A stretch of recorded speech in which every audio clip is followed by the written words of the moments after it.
yung isang motorista na may multa ngayon na 800,000 plus. Ngayon, pag-uusapan natin yung ugali ng mga Pilipino kung bakit naghihirap sila. Well, this is Pinoy Extreme. Let's do this!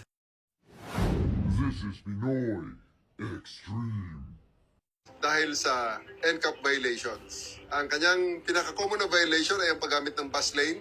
At sa huling tala, 36 times niyang violate ang bus yun lane. problem. Every time na pumasok sa bus lane, nakukuhanan siya ng ating AI camera. Ang first offense kasi niyan ay 5,000, ang second offense ay 10,000, ang third offense ay 20,000, and subsequent offenses ay 30,000. Kaya umabot ng ganun, kalaki ang kanyang multa. Alam mo yung blatant disregard of the consequences.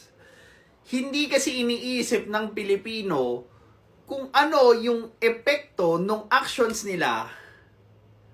Pero ang iniisip nila, paano ako makakapanlamang doon sa current sistema natin nang hindi ko tinatamasa yung consequences ng mga actions ko.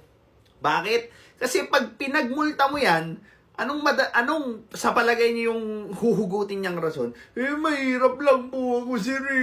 Nagmamadali lang po ako. Nagtatrabaho lang ako. Pwede mong gawin lahat yun nang hindi mo bina-violate yung traffic violation. Diba? Huwag mo kaming utuin na kaya mo lang ginagawa yung violation na yan dahil mahirap ka. No.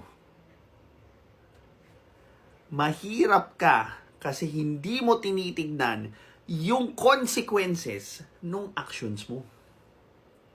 You deny the reality na kada gagawa ka ng violation, kada gagawa ka ng katamaran, kada gagawa ka ng katarantaduan, kada gagawa ka ng hindi maganda, it will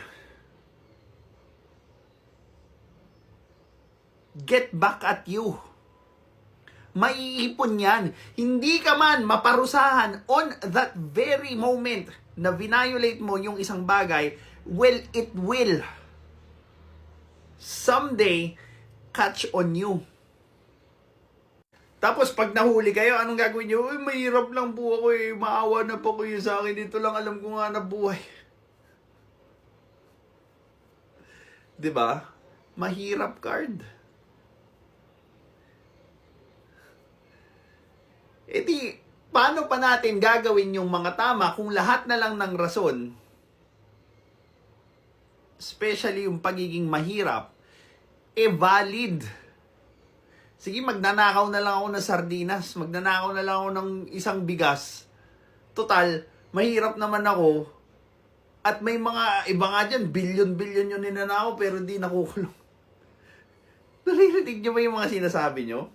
Tingin nyo, excuse yung violation nyo dahil mahirap kayo? Tama ba yan? Well, this is Pinoy Extreme. Have a good day.